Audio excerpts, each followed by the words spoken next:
بسم اللہ الرحمن الرحیم الحمد للہ الذی جعلنا من المتمسکین بولایت امیر المؤمنین والائمۃ المعصومین صلوات اللہ علیہم اجمعین۔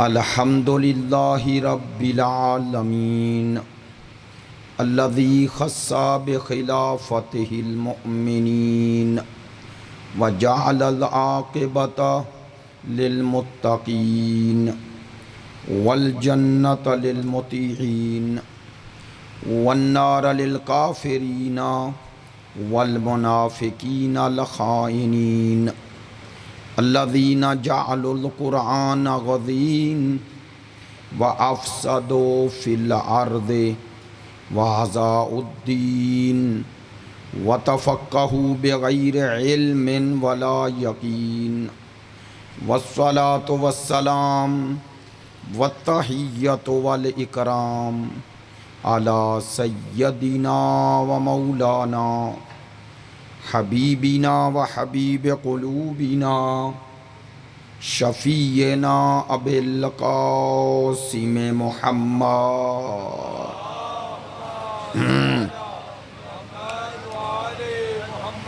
و آلہ الاطیبین الاطہرین الاجمدین الامجدین الذین اذہب اللہ عنہم الرجس وطہرہم تطہیرا۔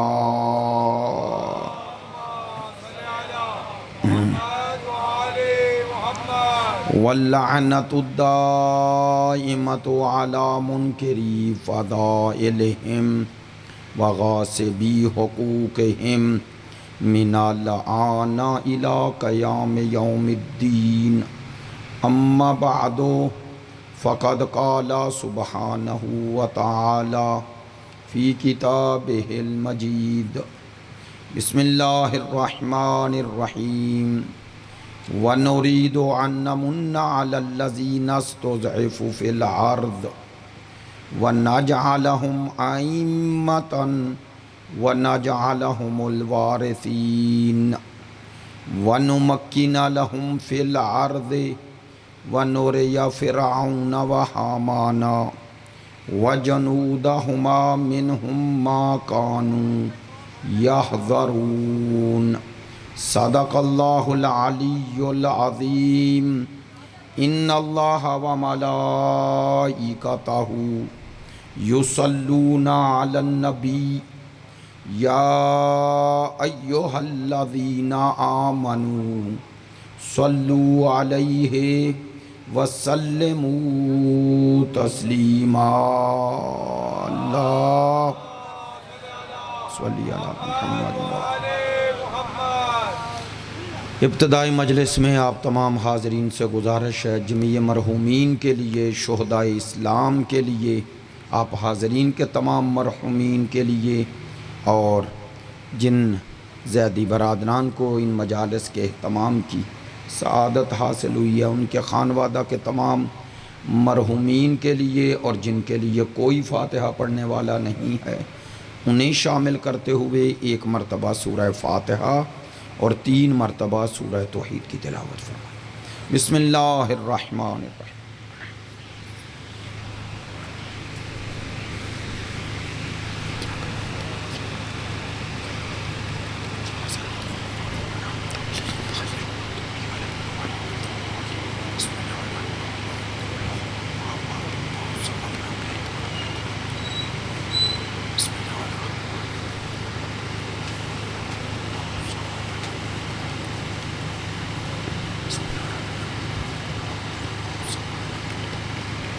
اللہم اغفر للمؤمنین والمؤمنات والمسلمین والمسلمات الاحیاء منہم والاموات تابع اللہم بیننا وبینہم بالخیرات انکا مجیب الدعوات انکا علی کل شیء قدیر۔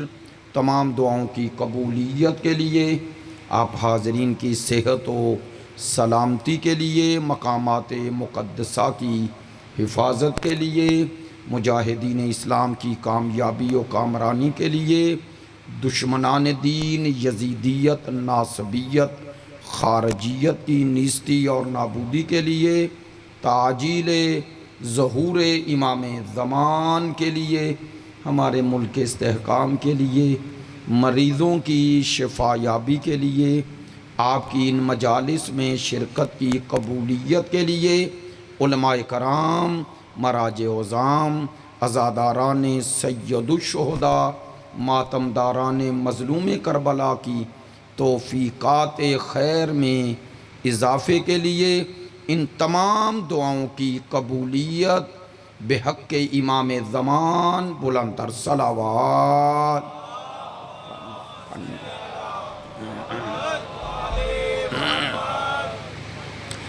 واجب الاحترام معزز و مکرم حاضرین مجلس، محبان اہل بیت، پیروان مکتب ولایت، عاشقان مکتب شہادت، سلسلہ گفتگو کی دوسری نشست ہے۔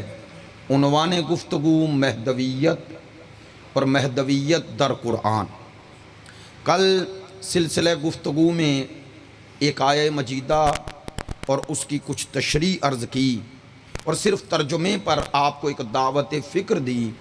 قرآن مجید فرقان حمید مسلمانوں کا مشترکہ اثاثہ ہے۔ بعنوان مسلمان، ہر مسلمان پر واجب ہے کہ وہ اللہ کی اس کتاب پر ایمان رکھے۔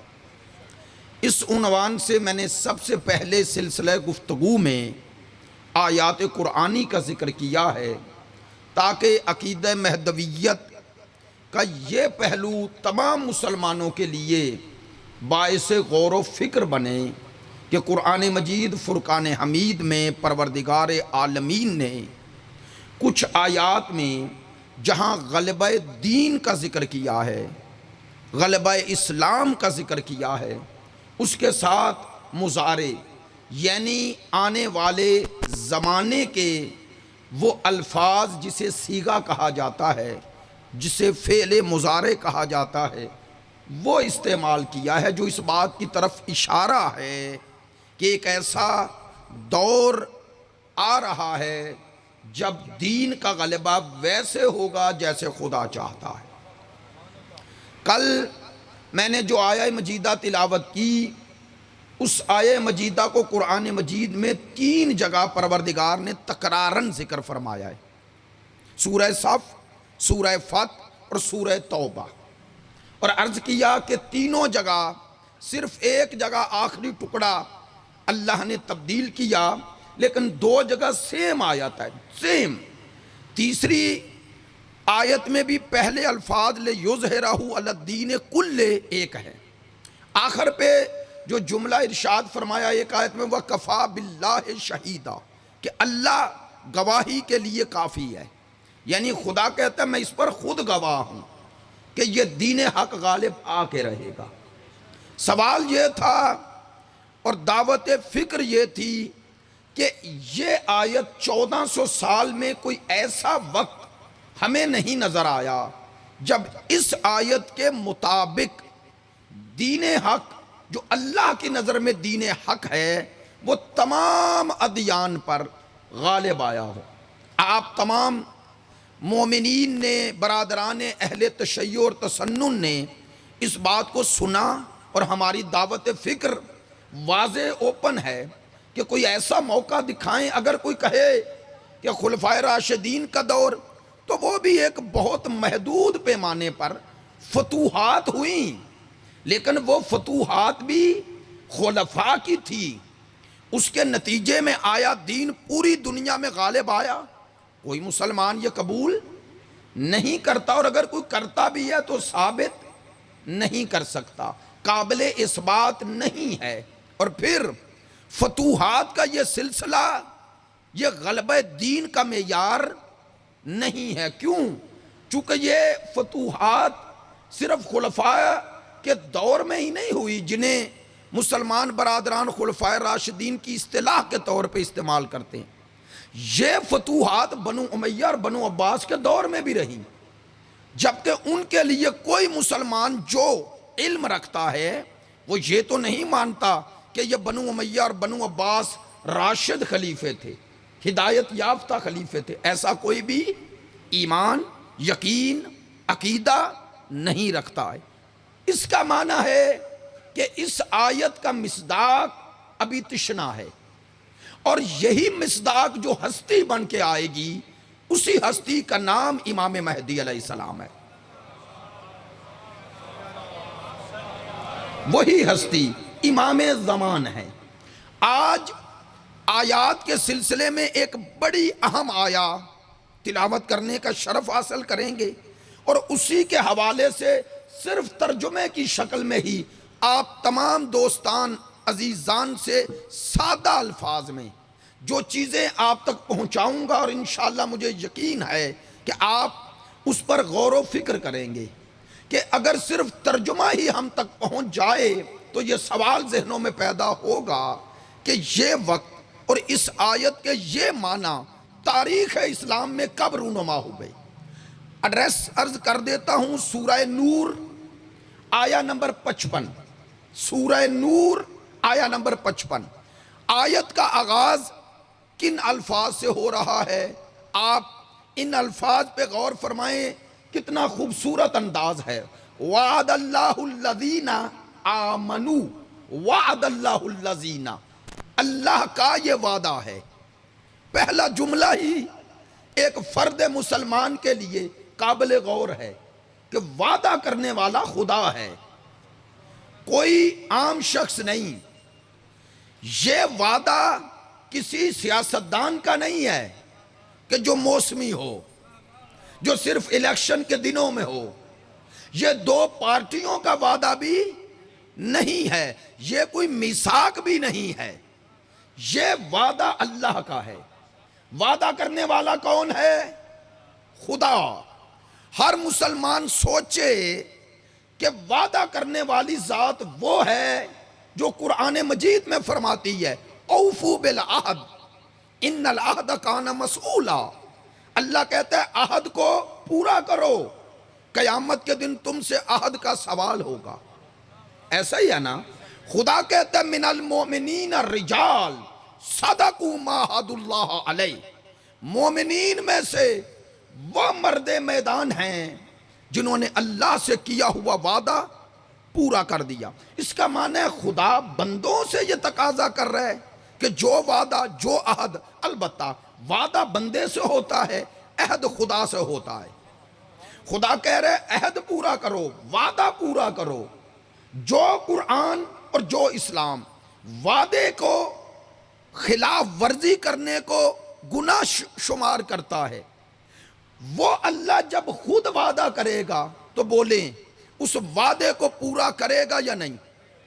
پورا کرے گا۔ پہلا جملہ سورہ نور آیا نمبر 55، پروردگار ہے وعدہ کرنے والا۔ وعد اللہ الذین آمنوا، اللہ ہے وعدہ کرنے والا، اور کن سے وعدہ کر رہا ہے؟ الذین، ان لوگوں سے، آمنو، جو ایمان لائے، منکم، اے انسانوں تم میں سے۔ منکم کا معنی یہ نہیں ہوتا سارے اس میں شامل ہیں، منکم تم میں سے، تم میں سے جو اہل ایمان ہیں ان سے اللہ کا وعدہ ہے۔ بے توجہ فرمانا، وعدہ کرنے والا خدا، جن سے وعدہ کیا جا رہا ہے ان کی پہلی صفت بتائی جا رہی ہے آمنو، وہ صاحبان ایمان ہیں، بس نہ وعملوا الصالحات، ان میں دو صفات ہیں، ایک نہیں، اہل ایمان بھی ہیں اور عمل صالح بھی رکھتے ہیں۔ چلو ایک جملہ کہتا ہوں، آپ متوجہ ہیں، پورے قرآن میں اللہ نے ایمان کو کہیں بھی عمل سے جدا کیا ہی نہیں۔ کاش میرا جملہ پہنچے۔ بعض انحرافی عقیدے جو منبر سے پیش ہوتے ہیں، اگر ہم قرآن اور اہل بیت سے ان کی تصدیق یا تردید لے لیں تو ہمیں فیصلہ کرنا آسان ہو جائے۔ خدا نے قرآن مجید فرقان حمید میں، لا ریب کتاب میں، کہیں بھی ایمان کو عمل صالح سے الگ نہیں کیا۔ چلیں آسان کروں گا تو بات پہنچے گی۔ ایمان یعنی عقیدہ، اللہ نے قرآن میں کہیں عقیدے کو ایمان عمل صالح کے بغیر کافی نہیں کہا۔ بھی کافی نہیں کہا. اگر کوئی آج کہے عقیدہ کافی ہے تو سمجھ لو یہ مخالف قرآن بھی ہے، مخالف اہل بیت بھی ہے. کاش میری بات پہنچے. نہیں، میری بات کو لو. آپ کو مخالفت یا حمایت کا حق حاصل ہے، تصدیق یا تردید کا حق حاصل ہے، لیکن دلیل کے ساتھ. میں دلیل پیش کرتا ہوں. قرآن کہہ رہا ہے، اور پورے قرآن میں کہیں نہیں کہ ایمان کافی ہے. جہاں کہا کہ عمل صالح، کہیں عمل کو پہلے ذکر کیا ایمان کو بعد میں، کہیں ایمان کو پہلے ذکر کیا عمل کو بعد میں. مثلا من عمل عملا صالحا من ذکر او انثی، اللہ نے کہا جو عمل صالح کرے، مرد ہو یا عورت ہو، وَهُوَ مُؤْمِنٌ، لیکن شرط یہ ہے مومن ہو. یہاں ایمان عمل کو پہلے ذکر کیا، ایمان کو بعد میں. اس آیت میں ایمان کو پہلے ذکر کیا، عمل کو بعد میں. کیوں؟ کہیں ایمان پہلے عمل بعد میں، کہیں عمل صالح پہلے ایمان بعد میں. کیوں؟ تاکہ ہمیں بتایا جائے ایمان اور عمل ایک دوسرے سے الگ ہوتے ہی نہیں. کاش جملہ پہنچے. ان باتوں کو توجہ فرمائیں. میں یہی تقاضا کرتا ہوں، اللہ کی قسم. آپ سن رہے ہیں، مجھے اس بات کی خوشی ہے. آپ تک یہ باتیں پہنچیں تاکہ ہم سنیں، سمجھیں، پھر اپنی زندگیوں میں تبدیلیاں پیدا کریں. لو، میں ایک پورا سورہ اسلام جس میں پورا سمٹ کے آ گیا ہے وہ آپ کی خدمت میں پیش کر دیتا ہوں. علماء فرماتے ہیں پورے قرآن کا خلاصہ اللہ نے ایک سورہ میں کر دیا ہے. پتہ ہے اس سورہ کا نام کیا رکھا ہے؟ سورہ عصر. کیا کہنے، سورہ کا نام عصر، اور جس کا ذکر ہو رہا ہے وہ امام العصر. یہ سورہ عصر کو پورے قرآن کا خلاصہ کہا گیا ہے. یعنی کہا گیا ہے کہ اللہ نے اس پورے قرآن کے مقصد کو سمیٹا تو سورہ عصر بنایا، اور اسی کی تفصیل بیان کی تو قرآن کے سارے سوروں کو اسی کی تشریح کے گرد بیان کر دیا. ایسے نہیں کہہ رہا. لو، اس میں کیا خلاصہ ہے؟ کاش آج میں اپنے موضوع تک پہنچ جاؤں، لیکن یہ باتیں بڑی اہم ہیں. والعصر، قسم ہے عصر کی، زمانے کی. لے توجہ فرمائیں. ایک ہوتا ہے مفہوم، ایک ہوتا ہے مصداق. مفہوم کا معنی جو آپ کے ذہن میں آتا ہے وہ عام ہوتا ہے. اس کے مصداق ہوتے ہیں خارج میں، وہ بہت سے ہو سکتے ہیں. ان کو انکار نہ کیا کریں کہ ایک بات سنی ہے تو دوسری اس نے کیوں بیان کر دی. مثلا حبل اللہ، اس کا معنی ہے اللہ کی رسی. تو اگر کوئی کہتا ہے اللہ کی رسی سے مراد ولایت ہے، وہ بھی درست ہے. اگر کوئی کہتا ہے قرآن ہے، وہ بھی درست ہے، چونکہ ولایت قرآن کے مقابل نہیں ہے، اور قرآن ولایت کے مقابل نہیں ہے. بلکہ جملہ بدل دوں، وہ ولایت جو قرآن کے مقابلے پہ آئے وہ ولایت نہیں ہے، اور وہ قرآن جو ولایت سے دور کرے وہ قرآن نہیں ہے. ایسا ہے یا نہیں؟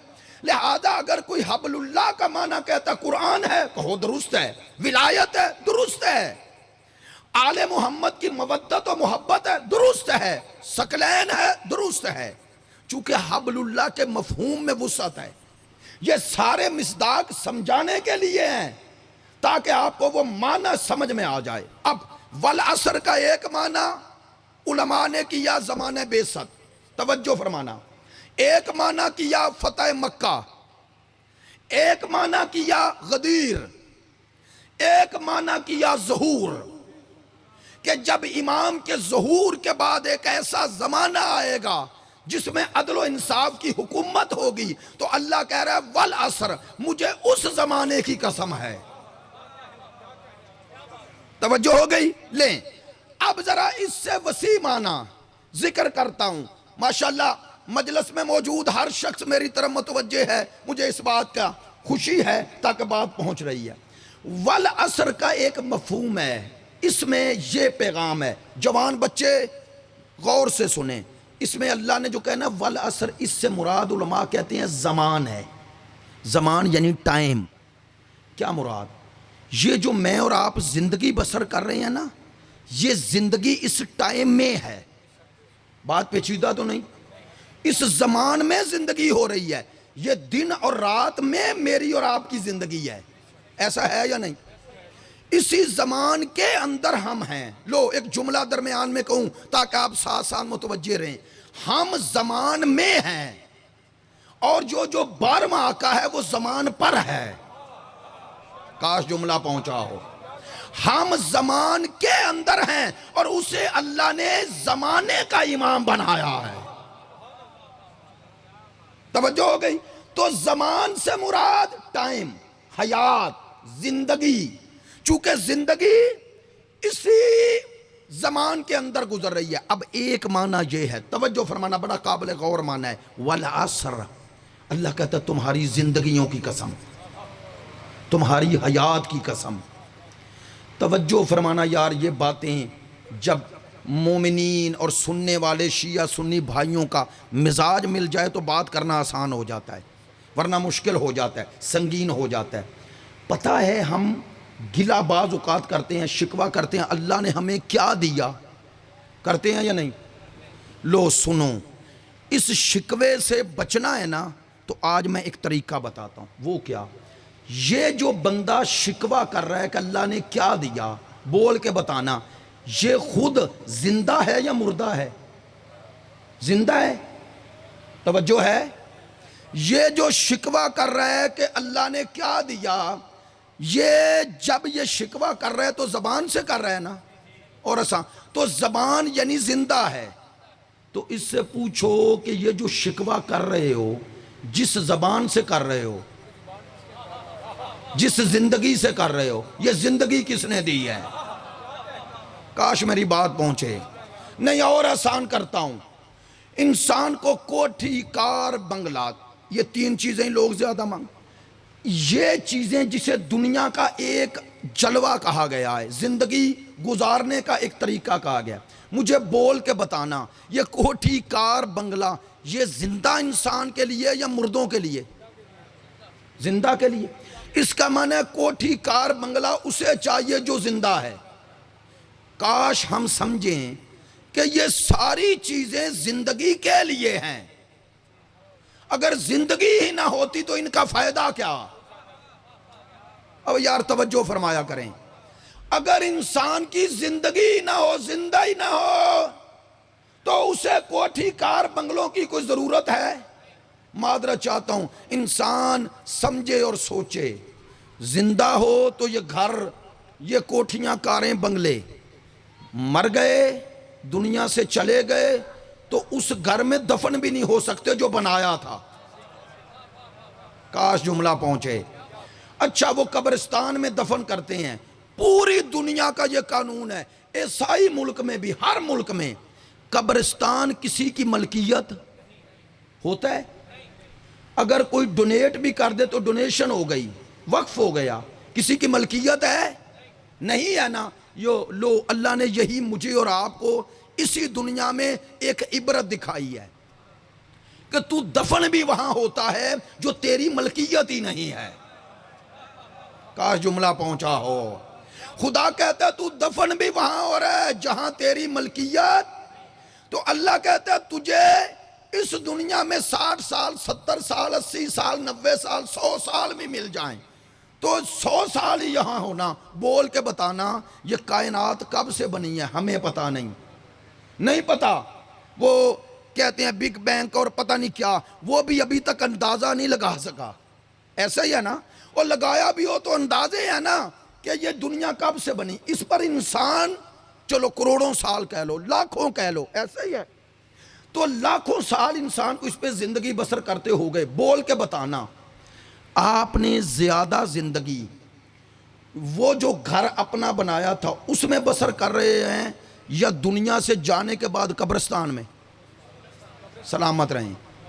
وہ جو ہماری 7ویں پشت میں دنیا سے چلا گیا 100 سال، 150 سال، اسے 150 سال قبرستان میں ہو گئے یا نہیں؟ اور وہ جو قبریں 700 سال پہلے سے محفوظ ہیں وہ بھی تو قبر ہی ہے نا. وہ مزار بھی جو ہے ائمہ کو چھوڑ دو، باقی کے مزار بھی تو قبریں ہیں نا، ایسا ہی ہے نا۔ مجھے کسی دوست نے پوچھا ہے، چلو بتا دیتا ہوں، کہتے ہیں ہم اولیاء کی قبروں پر بھی جاتے ہیں، ائمہ کی، دونوں میں فرق کیا ہے؟ میں نے کہا اولیاء کی قبروں پہ، ماں باپ کی قبروں پہ، بزرگوں کی قبروں پہ جاؤ تو فاتحہ پڑھو، یہی ہے نا۔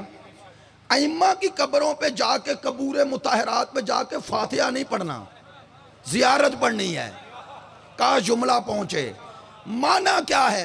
جب فاتحہ پڑھتے ہو تو جس کا فاتحہ پڑھا اسے کچھ دے رہے ہو نا، دے رہے ہو، لو یہی فرق ہے۔ ان کی قبروں پہ جاؤ، یعنی ماں باپ سے لے کر کسی بزرگ کی بھی، تو فاتحہ پڑھ کے کچھ دو۔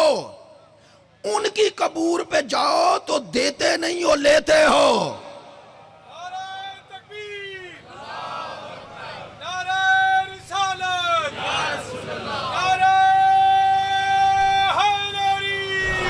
توجہ ہے میری بات پہ؟ امام زمانہ علیہ السلام، بلند سے بلند صلوات۔ صلی علی محمد وعلی محمد وعجل فرجہ۔ چلیں، میں نے آپ کی خدمت میں جو بات عرض کرنا تھی، انسان اگر سوچے نا، اللہ کی سب سے بڑی نعمت جو انسان کو ملی ہے، اس کا نام ہے حیات، زندگی۔ خدا کی قسم اگر زندگی نہ ملتی کچھ بھی نہیں تھا، ساری نعمتیں زندگی کے لیے ہیں۔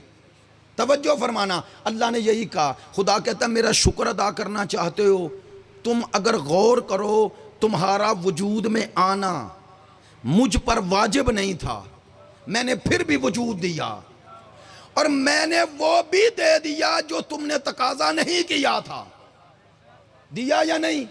لو، میں نے یہی پچھلے سال یہ جملہ کہا تھا، معذرت تکرار کی، کہ انسان دنیا میں آتا ہے نا، ایک دن کا بچہ، میری طرف دیکھنا، ایک دن کا بچہ نہ ہاتھ سے کوئی شے چھو سکتا ہے، نہ زبان سے بول سکتا ہے۔ دو ہی چیزیں ہیں نا، کسی شے کو چھو کے اٹھا لے یا بول کے مانگ لے۔ بچہ ہے چند گھنٹے کا، نہ زبان سے کچھ مانگتا ہے، نہ ہاتھ سے کوئی اٹھا سکتا ہے۔ اللہ نے اسے زندہ رکھا یا نہیں؟ اچھا، اس کا رزق اور اس کی زندگی کا ذریعہ اس کے آنے سے پہلے بھیج دیا یا نہیں؟ نہیں توجہ ہوئی؟ بھیج دیا۔ وہ شیر مادر اس کی زندگی کا ذریعہ ہے یا نہیں؟ لو، چند گھنٹے کے بچے کو کچھ معلوم نہیں، حتیٰ یہ بھی معلوم نہیں میں کس کے گھر میں آیا ہوں، ہے معلوم؟ نہیں معلوم، لیکن جیسے ہی شیر مادر اس کے پاس جاتا ہے، وہ غذا لے لیتا ہے۔ اس کا معنی ہے اس بیچنے والے نے کچھ اور بتایا یا نہ بتایا، اسے رزق کا ذریعہ سمجھا دیا۔ آئے ہائے ہائے، اور اس کے آنے سے پہلے اس کا رزق بھیج دیا۔ جملہ لے جانا آج، اور جس کے پاس اس کی زندگی کا وسیلہ رکھا، رزق رکھا، اس کے دل میں رحم پیدا کر دیا، اسے اپنی رحمت کا جلوہ بنا دیا۔ کیوں؟ تاکہ یہ مانگ تو نہیں سکتا، لیکن جیسے ہی روئے اسے زندگی کا وہ ذریعہ دے دیا جائے۔ سوچتے رہنا، کتنا رحمان ہے، کتنا رحیم ہے، کتنا کریم ہے، کتنا مہربان ہے، کہ میرے آنے سے پہلے، آپ کے آنے سے پہلے ہمارے رزق کا اہتمام کر رہا ہے۔ ہاتھ جوڑ کے کہتا ہوں، کسی بزرگ کا جملہ ہے، اہل اللہ کا، اللہ والے کا، کہتا ہے جو خدا آنے سے پہلے رزق کا اہتمام کر رہا ہے، بندے جب تو کما نہیں سکتا تھا اس نے تب تجھے بھوکا نہیں مرنے دیا، تو جب کمانے کے قابل ہو گیا ہے تو ناجائز نہ چھین، تو وہی خدا پر توکل کر جس نے آنے سے پہلے دیا ہے، جب تک تیری زندگی رکھی ہے ہر قیمت پہ تجھے دے گا۔ یہ ناجائز ہاتھ، یہ ناجائز خواہشات کو کنٹرول کر لے۔ توجہ ہو گئی؟ والعصر، ذکر یہ کرنا چاہتا تھا کہ عقیدہ کہیں بھی عمل سے الگ نہیں ہے۔ والعصر، قسم ہے تمہاری زندگیوں کی، ان الانسان لفی خسر، تحقیق انسان خسارے میں ہے۔ بول کے بتانا خسارہ ہوتا کہاں ہے؟ جہاں کوئی سرمایہ ہو۔ بات میں توجہ ہو رہی ہے بھائی؟ خسارہ، گھاٹا، نقصان سے پہلے کوئی سرمایہ فرض کرو گے یا نہیں؟ آپ نے 10 روپے کہیں لگائے، 8 رہ گئے، بولنا خسارہ ہوا ہے یا نفع؟ کتنا؟ 2 روپے۔ تو 2 روپے کس میں خسارہ ہوا؟ 10 روپے جو آپ کا سرمایہ تھا۔ اللہ کہہ رہے انسان خسارے میں ہے۔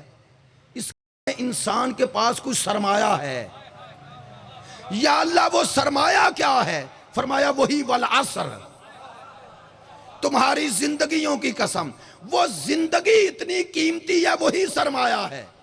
اللہ نے کہا تحقیق یہ سرمایہ حیات جو تمہیں دیا انسان خسارے میں ضائع کر دے گا۔ یا اللہ اس خسارے سے بچنے کا طریقہ کیا ہے؟ اللہ نے کہا اِلَّا الَّذِينَ آمَنُوا وَعَمِلُوا الصَّالِحَاتِ، خسارے سے، گھاٹے سے، نقصان سے بچنا چاہتے ہو، اس سرمایہ حیات میں نفع بخش بنانا چاہتے ہو، تو اپنی زندگی کی بنیاد 2 چیزوں پہ رکھ لو، ایک اللہ پر ایمان، دوسرا اللہ کی بندگی، تیسرا ان کی اطاعت جن کی اطاعت خدا نے مانگی ہے۔ سلامت رہیں، سلامت رہیں۔ میں دیکھ رہا ہوں سارے دوستان عزیزان میرے ساتھ ہیں، میں آخر تک میری جہاں تک نظر جا رہی ہے اس لیے بات آپ تک پہنچ رہی ہے۔ والعصر ان الانسان لفی خسر الا الذین آمنوا وعملوا، لو میری بات کی تائید فرمانا۔ علی رضا آباد کے یہ مومنین شیعہ سنی برادران کا متفقہ مجمع ہے، اس لیے یہ سوال کر رہا ہوں، قرآن نے خسارے سے بچنے کے لیے صرف عقیدے کو کافی سمجھا ہے؟ بولیں عقیدے کے ساتھ کیا ذکر کیا؟ عمل صالح۔ لو 4 گروہ بنتے ہیں، 4 گروہ۔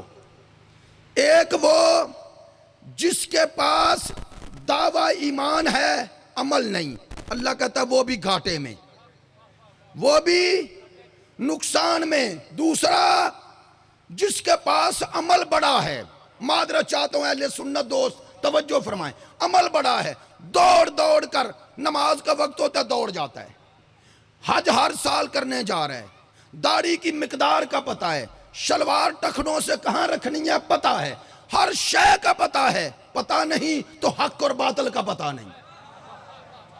معذرت چاہتا ہوں، جب ایک طرف اسی منبر پہ یہ حدیث سنتا ہے کہ علی مال حق والحق مع علی، یہ میرے پاس کتاب ہے منصب امامت شاہ اسماعیل کی، اس میں یہ حدیث درج ہے کہ حق علی کے ساتھ ہے، علی حق ہے۔ آپ کو یاد ہے کم و بیش ہر سال اس حدیث کا تکرار ہو جاتا ہے کسی مناسبت سے، یاد ہے حدیث یہاں ختم ہو جاتی ہے؟ بولیں نہیں ختم ہوتی، کہ حق علی کے ساتھ اور علی ختم نہیں ہوتی۔ ماشاءاللہ آپ نے تائید فرمائی۔ اس سے آگے کیا حدیث ہے؟ اللہم، رسول فرما رہے ہیں، رسول دعا کر رہے ہیں، سرکار دعا فرما رہے ہیں، اللہم ادر الحق حیث ما دار علی، یا اللہ حق کو ادھر پھیر، یا اللہ حق کو ادھر پھیر جدھر علی جائیں۔ اس کا معنی رسول نے بتایا پوری امت ڈھونڈتی ہے حق مل جائے، اور حق ڈھونڈتا ہے علی مل جائے۔ توجہ ہے میری بات؟ چلیں ایک بات ممبر سے کہہ دوں، شاید دوست متوجہ ہو جائیں۔ کل مجھے انہوں نے کہا تو تھا کم از کم ایک پنکھا آپ کے لیے میرے لیے بھی لگا دیں جو آگے بیٹھے ہیں۔ بھئی یہ سزا ہمیں کیا دی ہوئی ہے؟ گرمی کا مہینہ ہے، اور بھئی میں ان ذاکروں ان مولویوں میں نہیں ہوں جسے ہوا نہیں چاہیے۔ ہاں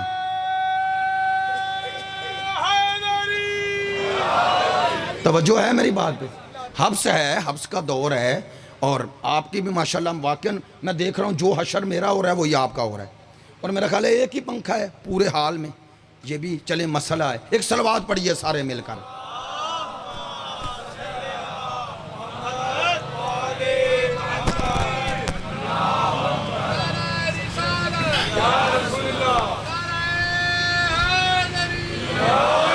سلامت رہیں. بہت شکریہ. تو دو گروہ، ایک وہ جس کے پاس دعویٰ ایمان ہے عمل، دوسرا وہ جس کے پاس عمل ہے لیکن ایمان عقیدے کی کوئی فکر. بھائی عقیدے کی فکر، البتہ عقیدہ بنیاد ہے، عمل اس بنیاد پر قائم ہوگا تو شجر دے گا. وہ اصل بنیاد جڑ ایمان ہے، اس کی ثمر کا نام عمل صالح ہے. اگر کسی درخت کی جڑ ہی مضبوط نہیں اس کو ثمر نہیں لگتا. کہا جملہ پہنچے. عقیدہ درست نہیں، حق اور باطل کی تمیز نہیں، سرکار کی چھوڑی ہوئی ثقلین کی فکر نہیں، جس کی گواہی خدا، جن کی طہارت کی گواہی خدا دے رہا ہے، جن کی صداقت کی گواہی خدا دے رہا ہے، جن کی مودت و محبت خدا مانگ رہا ہے، ان کی فکر ہی نہیں. تو ایسے عمل کا فائدہ کیا؟ میری بات پہ توجہ نہیں ہوئی. کیا فائدہ؟ خدا نے ایمان پہلے ذکر کیا، میں مانتا ہوں، لہذا یہ دونوں گروہ بھی نقصان میں ہیں. ممبر سے کہہ رہا ہوں، جن کے پاس دعویٰ ایمان ہے عمل نہیں وہ بھی نقصان میں، جن کے پاس عمل ہے عقیدہ درست نہیں وہ بھی نقصان میں. تیسرا جس کے پاس نہ عقیدہ ہے نہ عمل وہ بھی نقصان میں. لو نوجوان بچوں سنو، کامیاب وہ ہے جس کے پاس ایمان بھی درست ہو عمل بھی درست ہو قرآن کی نظر میں. لہذا ہمیں قرآن اور اہل بیت کی نظر میں عقیدے کو عمل سے اور عمل کو عقیدے سے الگ نہیں کرنا. آسان کر دوں، ہمیں حسین کو نماز سے اور نماز کو حسین سے الگ نہیں کرنا. کاش میرا جملہ پہنچا ہو. حسین عقیدہ ہے، نماز عمل ہے. حسین بغیر نماز کے اپنی محبت قبول نہیں کرتے، اور اللہ ایسی نماز کو جس کے دل میں حسین نہ ہو اس کی نماز قبول نہیں کرتا.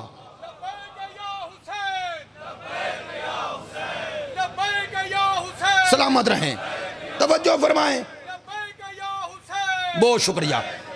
جو بات عرض کرنا چاہ رہا تھا، سورہ نور آیا نمبر 55 مکمل کر لوں. وعد اللہ الذین آمنوا منکم وعملوا الصالحات. اب اللہ ہے وعدہ کرنے والا. کن سے وعدہ کر رہا ہے؟ اہل ایمان. اور لو بھائی، اب آپ سب کو اور مجھے یہ جاننا چاہیے یا نہیں کہ وعدہ ہے کیا. توجہ ہے. لو ایک بات اور کہہ دوں یار، ساری باتیں مشکل آ جاتی ہیں، گرمی کا اتنا موسم ہے اور باتیں مشکل ہو تو غور زیادہ کرنا پڑتا ہے. غور زیادہ کرو تو پسینہ زیادہ آتا ہے. چلو پسینے میں بیٹھنے کا ایک فائدہ ہے کہ نیند نہیں آتی، بندہ بولتا تو نہیں لیکن سو بھی نہیں پاتا. تو ایک نقصان آپ کا ہو رہا ہے، ایک نقصان میرا ہو رہا ہے، مل کر آدھا آدھا نقصان. کہ جو سونے کا ارادہ لے کے آئے تھے وہ سو نہیں پا رہے، اور میں چاہتا ہوں کہ جو متوجہ ہو جائیں وہ متوجہ نہ بھی ہوں، گرمی میں بیٹھے تو ہوئے ہیں. توجہ فرمائیں گے. جو بات آپ کی خدمت میں عرض کر، آپ کی محبتیں ہیں، میں یہ بات آپ کی محبت میں کر رہا ہوں. میں نے رات کہا 4 5 6 سال، تو وہ دوست جو ہیں انہوں نے کہا قبلہ 6 سال کہاں 12 سال آپ کو ہو گئے. تو میں نے کہا چلیں 12 کی تعداد پوری ہو گئی انشاءاللہ. اللہ آپ کو اپنے حفظ و امان میں رکھے. میرے ساتھ رہیے گا. وعد اللہ الذین آمنوا منکم وعملوا الصالحات. اللہ کا وعدہ ہے اہل ایمان اور عمل صالح سے. کیا وعدہ ہے؟ لَيَسْتَخْلِفَنَّهُمْ، انہیں خلیفہ بناؤں گا. ممبر سے کہہ رہا ہوں، ذمہ داری سے کہہ رہا ہوں. آیت دوبارہ سن لو، سورہ نور آیا نمبر 55 لَيَسْتَخْلِفَنَّهُمْ. اب توجہ ہے آپ کی انشاءاللہ. اللہ کہتا ہے میرا وعدہ ہے ایمان اور عمل والوں سے. کون سے ایمان اور عمل والے؟ اب جملہ لینا، جن کے نہ ایمان میں نقص ہے نہ عمل میں نقص ہے. جو ایمان اور عمل دونوں میں کامل و اکمل ہو اسے معصوم کہتے ہیں. بہت شکریہ، سلامت رہیں. دوسرا اللہ کا وعدہ ہے. دو چیزیں ہیں، میرے ساتھ رہنا. ایک ہے وعدہ، ایک ہے وعید. وعدہ ایسے لکھا جاتا ہے، واو این دال ہے. وعید ہے مٹا دو آخر کی، واو این یہ دال. وعید دونوں میں فرق ہے، اس لیے سمجھایا اس طرح. وعدہ اور وعید میں فرق ہے. کہتے ہیں وعدہ اس طرف ہوتا ہے، یعنی وہ اللہ اٹل بیان کرتا ہے. وعید میں تبدیلی ہوتی ہے، وعدے میں نہیں. وعید میں کیا ہے اور وعید ہے کیا؟ مثلا اللہ نے یہاں وعدہ کیا ہے، لیکن خدا نے مومنین کو کہا نیک عمل کرو جنت میں لے کے جاؤں گا، یہ وعدہ ہے. توجہ ہے. لیکن اللہ نے گناہ گاروں کو کہا اگر تم نے گناہ کیا تو تمہیں یہ سزا دوں گا. علماء کہتے ہیں یہ وعدہ نہیں، یہ وعید ہے. کیوں وعید ہے؟ کہتے ہیں اس میں تبدیلی ہو سکتی ہے. کیوں؟ اللہ نے کہا گناہ کیا ہے سزا دوں گا، لیکن ایک شرط رکھ دی، توبہ کر لو تو بخش دوں گا. یہ ہے وعید. وعید میں تبدیلی ہوتی ہے، وعدے میں بولو تبدیلی. لو آج جملہ لے جاؤ، آپ کا سوال ہونا چاہیے کیوں. لو سنیں، وعدے میں تقاضائے عدل ہے، وعید میں تقاضائے فضل ہے. سلامت رہیں. جنہوں نے توجہ فرمائی ہے، وعدے میں اللہ کی نظر اپنے عدل پر ہے، اور جہاں گناہ گاروں کو جہنم کی خبر دی ہے وہاں نظر فضل پر ہے. وہ چاہتا ہے جہنم سے بچ جائے، اس لیے راہ دکھائی ہے. گناہ کر لیا تو پلٹا. توجہ ہے میری بات پہ؟ اس آیت میں اللہ نے وعدہ کیا ہے، وعید نہیں، لہذا تبدیلی ممکن. لو اب ترجمہ سن لو. اللہ کا وعدہ ہے لَيَسْتَخْلِفَنَّهُمْ. میرا اب چیلنج ہے، ہر مسلمان بھائی کو بتاؤ لَيَسْتَخْلِفَنَّهُمْ، انہیں خلیفے بناؤں گا. یہ بنانے والا کون ہے؟ فاعل کون ہے؟ اللہ. اس کا معنی ہے اللہ کا جن سے وعدہ ہے انہیں اللہ بنائے گا، وہ خود نہیں بنیں گے. سلامت رہیں. جنہیں اللہ کے، اب جنہیں میری بات سمجھ میں آئی وہی میرے ساتھ ہوں گے، جنہیں اللہ کے وعدوں پہ یقین تھا وہ کہیں نہیں گیا، وہ رسول کو غسل دیتا رہا.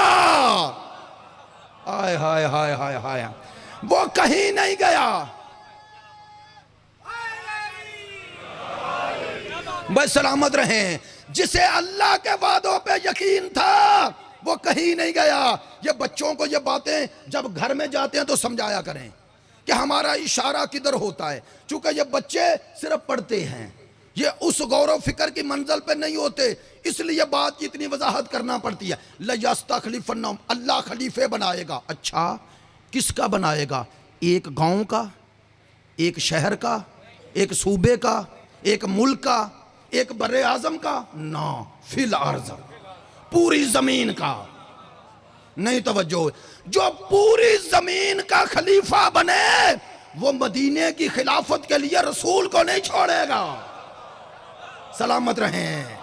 سلامت رہیں. جو پوری زمین کا خلیفہ ہے، جسے مصطفیٰ نے من کنت مولا کہہ دیا ہے. توجہ ہو گئی؟ لو بھئی آیت نے کوئی شبہ، کوئی شک، کوئی اعتراض، کوئی عذر، کوئی بہانہ چھوڑا ہی نہیں. پھر یہ ایڈریس دے رہا ہوں، سورہ نور آیا 55. لَيَسْتَخْلِفَنَّهُمْ فِي الْأَرْضِ، انہیں پوری زمین کا خلیفہ بناؤں گا. اچھا كَمَا اسْتَخْلَفَ الَّذِينَ مِن قَبْلِهِمْ، اللہ نے طریقہ بھی بتا دیا.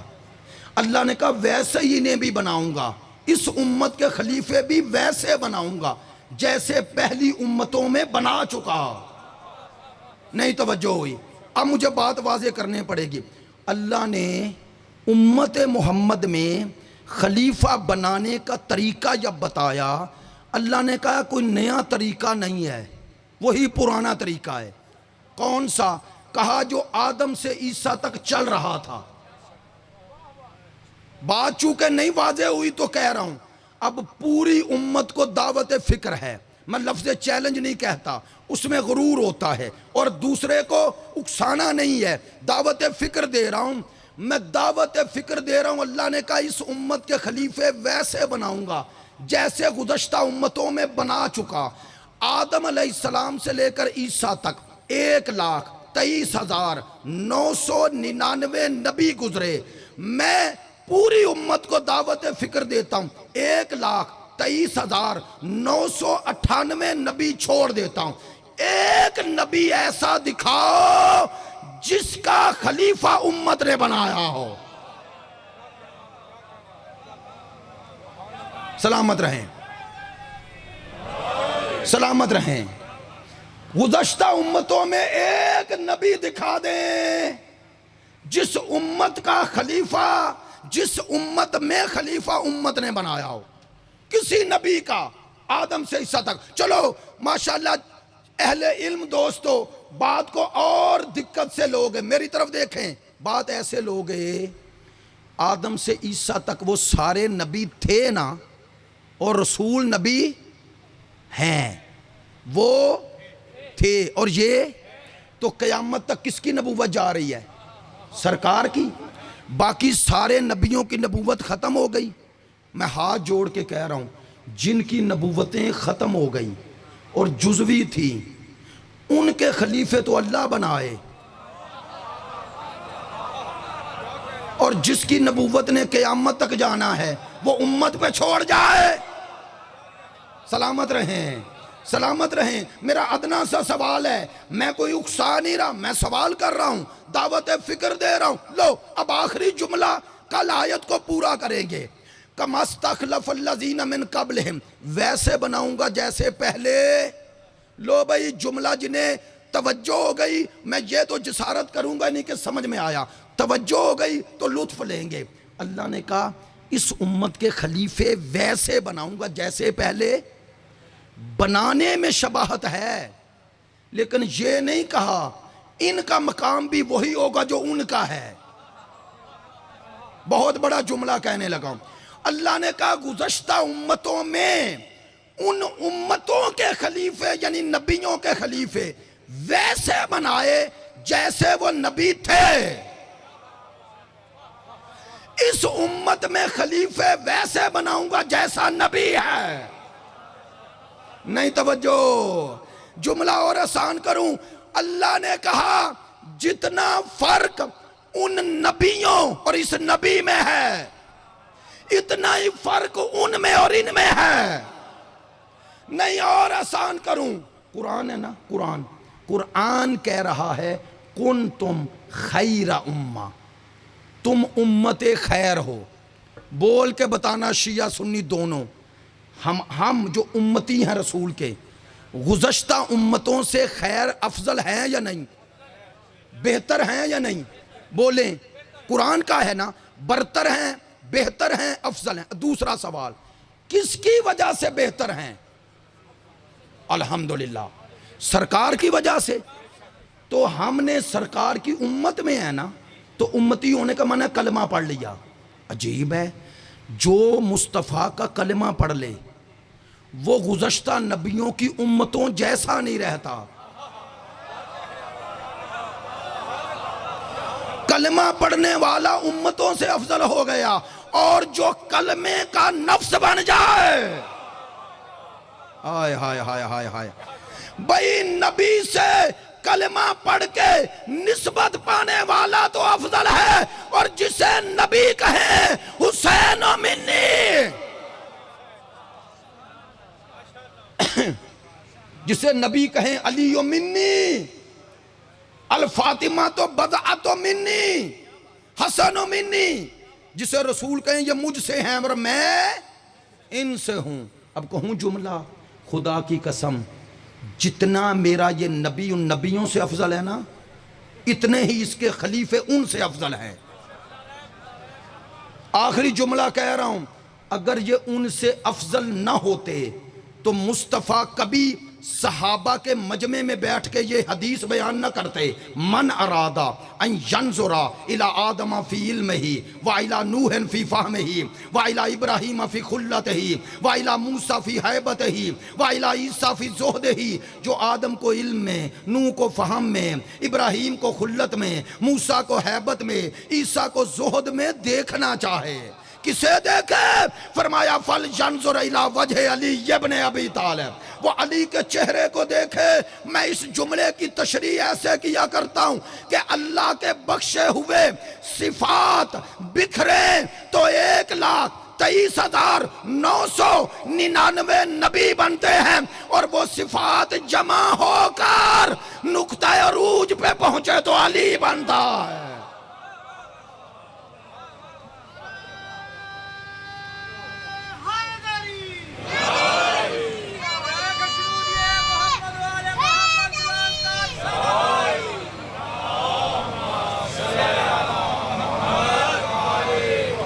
کما استخلف الذین من قبلہم، ایسے ہی خلیفے بناؤں گا جیسے پہلے بنا چکا۔ یہاں تک آیت نے گزشتہ امتوں سے نسبت دی ہے، اور جو خلیفے بناؤں گا وہ بنانے کا طریقہ بتایا۔ کل آگے گفتگو بڑھے گی، اس سے آگے اللہ نے وہ بتایا جو ہوا نہیں ہوگا، کن کے ذریعے ہوگا، کل اس کی تفصیل آئے گی۔ اور پھر عرض کروں گا اور سارے مسلمان بھائیوں سے سوال کریں گے، سورہ نور کی آیہ نمبر 55 کی روشنی میں بتائیں وہ کون ہے، وہ اللہ کے وعدوں کو پورا کرنے والا کون ہے؟ پتہ چلا کہ جس کا انتظار کر رہے ہو وہ اللہ کے وعدے کا مجسم نمونہ ہے۔ خوش قسمت ہو، تمہیں اللہ کے وعدوں پر یقین ہے، تمہارا انتظار یہی یقین ہے۔ جو انبیاء کی زینت بنے اسے علی کہتے ہیں، جو علی کی زینت بنے اسے زینب کہتے ہیں۔ کل میں نے سلسلہ مصائب میں ترتیب مصائب سے اسرائے کربلا کا کربلا میں آنا بیان کیا۔ توجہ فرمانا، ترتیب مصائب میں میں ایک جملہ ممبر سے کہہ رہا ہوں کہ مصائب میں تکرار نہیں ہوتا۔ کیوں؟ ہر مصائب چاہے 10 دفعہ ایک ہی پڑھا جائے، مصائب تو ایک ہی ہوتا ہے، بدلنا تھوڑا ہی ہوتا ہے، اور بدلنے کا معنی ہے کہ پہلے نہیں تھا اب آ گیا، ایسا نہیں ہوتا۔ کتابوں میں جو لکھا ہے ایک ہی لکھا ہے۔ مصائب میں تکرار کا مقصد یہ ہوتا ہے کیفیت پیدا کرنا۔ فضائل الگ ہو سکتا ہے، مصائب میں کیفیت ہوتی ہے، فضائل میں توجہ ہوتی ہے۔ اس لیے میں مصائب وہ پڑھتا ہوں جو معتبر ہیں، اور کبھی یہ فکر نہیں کرتا کہ پہلے پڑھا ہے یا نہیں، اس لیے کہ مصائب کی ترتیب ایسے رکھی ہوئی ہے، اور ان کتابوں معتبر سے پڑھا وہی مصائب تکرارن پڑھتا ہوں جیسے محرم میں ہوتا ہے، اور یہ کوئی ایسی تعجب کی بات نہیں ہے۔ لو جملہ کہہ رہا ہوں مصائب کا پہلا، 2 جگہ ثانی زہرا کا آنا بڑا مشکل تھا، ایک کربلا، دوسرا اپنی ماں کے شہر مدینہ۔ میرے سامنے ماشاءاللہ آپ سب دوست احباب شیعہ سنی بھائی بزرگان بیٹھے ہو، مجھے ایک بات کا جواب دینا، زندگی کے کسی حصے میں خاتون کو ایک شہر بڑا اچھا لگتا ہے یا نہیں؟ وہ ہے اپنی ماں اور باپ کا شہر۔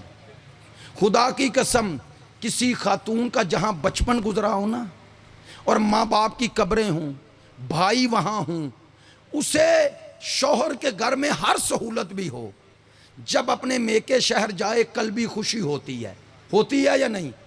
یہ فطری تقاضا ہے نا، ہر معاشرے میں ایک ہی اصول ہے نا کہ جہاں ماں باپ ہوں خاتون کو وہ شہر بڑا پیارا ہوتا ہے، اور اگر کوئی دیر کے بعد ماں کے شہر آئے تو شہر زیادہ دیکھنا اچھا لگتا ہے۔ خدا کی قسم، کائنات کی ہر بیٹی ماں باپ کے شہر آ کے خوش ہوتی ہے۔ بطول کی بیٹیاں، خدا جانے ان پہ کربلا میں کیا گزری، جملہ بدل دوں، کیا گزری ہے شام میں کہ ادھر مدینے کی دیواریں نظر آئی، ادھر میری آقا زادیوں نے نوحہ پڑھنا شروع کیا۔ پتہ ہے کیا نوحہ پڑھا؟ یا مدینہ تجدینا لا تقبلینا، ترجمہ کروں، نانا کے مدینے کاش ہم زندہ نہ آتے۔ بشیر کے ہاتھ میں مہار ہے امام سجاد کے ناکے کی، آگے آگے بشیر راوی خود ہے، کہتا میں چل رہا ہوں، کہتا پیچھے بیبیوں کے محمل ہیں، کہتے ہیں جیسے ہی مدینے کی دیواریں نظر آئی تو بیبیوں کا گریہ بلند ہوا، کہتے ہیں جیسے جیسے میں آگے بڑھ رہا ہوں گریے کی صدائیں اونچی ہوتی جا رہی ہیں، نہیں توجہ ہوئی۔ بشیر کہتا ہے پورے راستے میں میں نے بیبیوں کی آواز نہ سنی کربلا سے مدینہ تک، لیکن گریے کی صدائیں مدینے کے قریب بلند ہوتی گئیں۔ کہتے ہیں چوتھے امام نے مڑ کے دیکھا، پھر مجھے حکم دیا بشیر بشیر میرے ناکے کو روکو۔ کہتے ہیں ناکا رکا، امام نے کہا بشیر ناکے کو بٹھاؤ، ناکے کو بٹھایا، امام اترے، امام نے محمل بٹھائے، وہ ناکے بٹھائے جس پہ بیبیوں کے محمل تھے، کہا 3 خیمے لگاؤ، آپ نے توجہ نہیں فرمائی، کہا یہاں 3 خیمے لگاؤ۔ بشیر کہتا ہے میں نے جلدی سے خیمے لگائے، میرے امام نے اپنی پھوپھیوں بہنوں اور ماؤں سے کہا اس میں بیٹھ جاؤ، بیبیاں بیٹھ گئی سننا۔ کہتے ہیں امام نے کہا بشیر جاؤ مدینے سے بنی ہاشم کے مرد اور عورتوں کو بلا کے لاؤ۔ بشیر کہتا ہے یابنا رسول اللہ جو حکم تعمیل کروں گا، لیکن بتائیں گے سامنے نانے کا روزہ ہے، آپ نے بیبیوں کو یہاں روک لیا، کوئی خاص سبب ہے؟ سنے گا جواب؟ کہا بشیر تو غیرت مند ہے، میں دیکھ رہا ہوں تو مڑ کے نہیں دیکھ رہا تھا، میں بار بار اس لیے دیکھ رہا تھا۔ کہا میرے امام نے کہا تجھے بتاؤں میں نے یہاں کیوں روکا؟ بتائیں مولا۔ فرمایا میں نے زینب کے چہرے پر، اپنی پھپھی کے چہرے پر ایسے آثار دیکھے کہ جو دربار میں نہیں مری، اس طرح لے گیا تو مر جائے گی، اجرکم اللہ۔ کہا میں چاہتا ہوں نانا کے شہر میں ذرا رک کے جائے۔ اچھا دوسرا مقصد یہ ہے کہ ہر شہر میں میری بہنوں، میری پھوپھیوں، میری ماؤں کو یا پتھر ملے ہیں یا تانے ملے ہیں، میں چاہتا ہوں اپنے شہر میں عزت سے جائیں۔ بشیر جاؤ بنی ہاشم کے مرد اور عورتوں کو بلا کے لاؤ۔ بشیر چلا اور رکا، کہتا ہے یابنا رسول اللہ حکم کی تعمیل کرنی ہے، کس کس کا نام لوں؟ کہا کسی کا نام نہیں لینا۔ بلاؤں کیسے؟ کہا تیرا بابا شاعر تھا، مولا میں بھی شاعری کرتا ہوں۔ کہا جاؤ نوحہ پڑھتے ہوئے مدینے کی گلیوں میں ندا دے کے آ جاؤ۔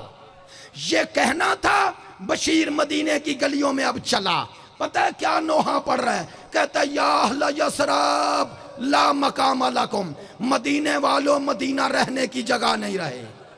خود ہی کہتا ہے مجھ پہ ناراض نہ ہونا، مجھے مدینے کی شان اور مقام معلوم ہے، اس مدینے میں رسول اور بطول ہیں، میں جانتا ہوں، لیکن کیوں کہہ رہا ہوں مدینہ رہنے کی جگہ نہیں رہی؟ سنو گے سادات و مومنین، رو کے کہتا ہے مدینے کی گلیوں میں چلنے والا حسین تھا اور لاشا پہ گورو کفن پڑا رہا۔ یہ جملے کہہ کے آگے بڑھا، پتہ ہے بشیر نے اگلا جملہ کیا کہا؟ کہتا ہے مدینے والو نبی کے نواسے کا بے گورو کفن لاشا تھا اور گھوڑے دوڑائے جا رہے تھے۔ یہ جملے کہے اور آگے بڑھا۔ اب روضہ رسول کے سامنے آیا، بشیر نے محلہ بنی ہاشم کو دیکھا، پھر روضہ رسول کو دیکھا، پتہ ہے کیا کہتا ہے؟ کہتا ہے مدینے والو، او بنی ہاشم کے غیرت مندو، سن کے مر نہ جانا، کہتا ہے ظلم یہاں ختم نہیں ہوا، کہتا ہے حسین کا پامال شدہ لاشا تھا، نبی زادیاں تھی اور سرب رہنا تھا، کبھی کوفے کا بازار تھا، کبھی شام کا دربار تھا۔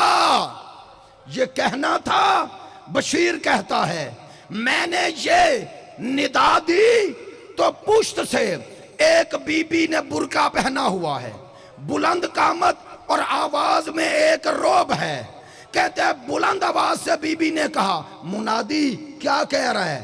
میں نے کہا بی بی جو کہہ رہا ہوں سچ ہے۔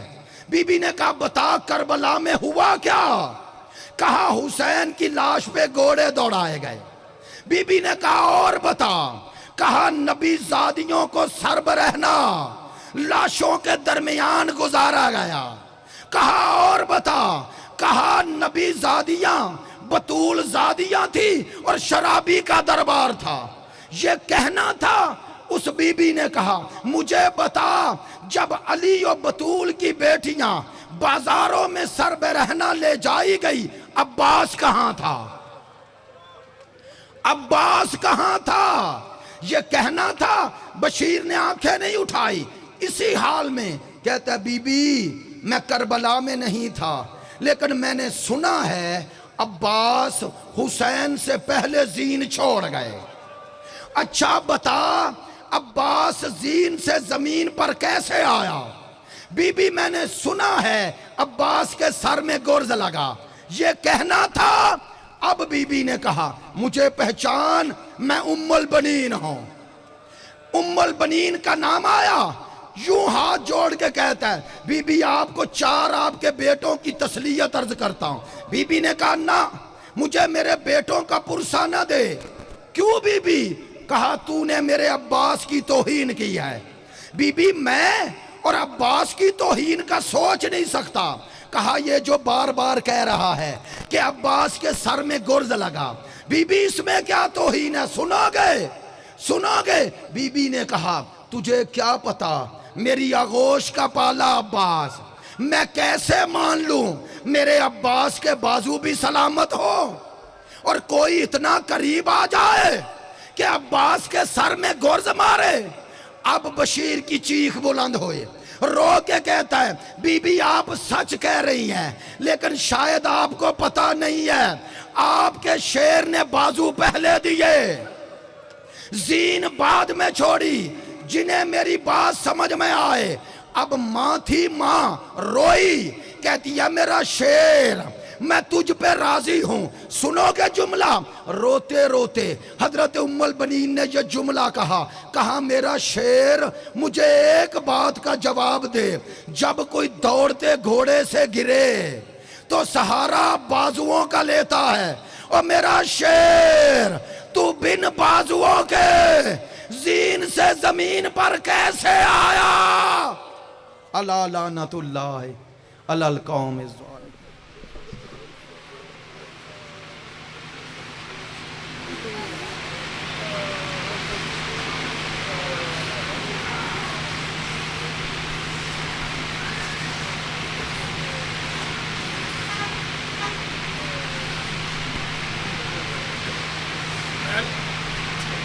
زیارت پڑھیں۔ السلام علیکم یا نبی اللہ، السلام علیکم یا حبیب اللہ، السلام علیکم یا باعث الہدی، السلام علیکم یا حجت اللہ، السلام علیکم ورحمۃ اللہ وبرکاتہ، السلام علیکم یا ابا عبداللہ الحسین، السلام علیکم یا ابن رسول اللہ، السلام علیکم یا ابن امیر المومنین وابن سید الوصیین، السلام علیکم یا ابن فاطمہ الزہرا۔